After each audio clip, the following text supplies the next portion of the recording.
तो आइए शुरू करते हैं। आप सभी ने लैम्बोर्गिनी सॉन्ग को तो सुना ही होगा, पर क्या आपको पता है कि अगर फरारी कार्स नहीं होती तो लैम्बोर्गिनी की आज सुपर कार्स नहीं होती। ये सुनने के बाद अगर आपको ये लग रहा है कि फरारी ने पॉजिटिवली लैम्बोर्गिनी की मदद की है सुपर कार्स बनाने में, तो आप बिल्कुल गलत हैं। दरअसल वाकया कुछ ऐसा है कि एंजो फरारी ने फेरुशियो लैम्बोर्गिनी की इंसल्ट की थी, जिसके बाद फेरुशियो ने सुपर कार्स बनाने का निश्चय कर लिया। तो आइए जानते हैं कि कौन थे फेरुशियो लैम्बोर्गिनी और कैसे लैम्बोर्गिनी सुपर कार्स का जन्म हुआ। फेरुशियो लैम्बोर्गिनी का जन्म इटली में एक ग्रेप्स फार्मर के घर में 1916 में हुआ था। वे बचपन से ही मैकेनिक्स में काफ़ी इंटरेस्टेड थे और वे कभी भी अपना फैमिली बिजनेस कंटिन्यू नहीं करना चाहते थे।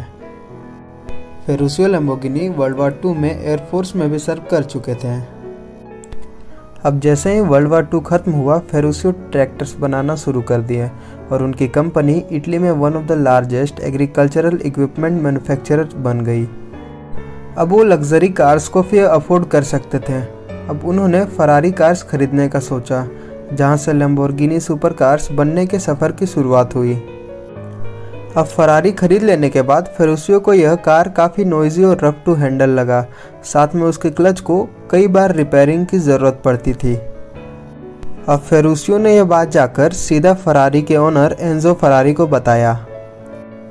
चूँकि फरारी उस टाइम की one of the best super cars थी, तो इसी प्राइड के कारण से एंजो फरारी ने लैम्बोर्गिनी से कहा कि प्रॉब्लम कार में नहीं, इसे चलाने वाले में है, इसलिए बेहतर होगा कि तुम अपने ट्रैक्टर बिजनेस पर ध्यान दो, ना कि मेरे कार्स पर। अब फरारी की इसी इंसल्ट के कारण लैम्बोर्गिनी उसे गलत साबित करने को प्रोत्साहित हो गए और फाइनली फेरुशियो ने अपना परफेक्ट स्पोर्ट्स कार बनाने का विज़न को रखा और उसे पूरा भी किया। 1964 में लैम्बोर्गिनी ने अपना पहला सुपरकार वर्जन निकाला, जिसका नाम लैम्बोर्गिनी 350 GT था, और इसके बाद उन्होंने काफ़ी कार्स प्रोड्यूस की। और आज हम जानते ही हैं कि लैम्बोर्गिनी आज सुपर कार्स मैन्युफैक्चरिंग में किस मुकाम पर है। तो ये थी लैम्बोर्गिनी सुपर कार्स बनने की जर्नी।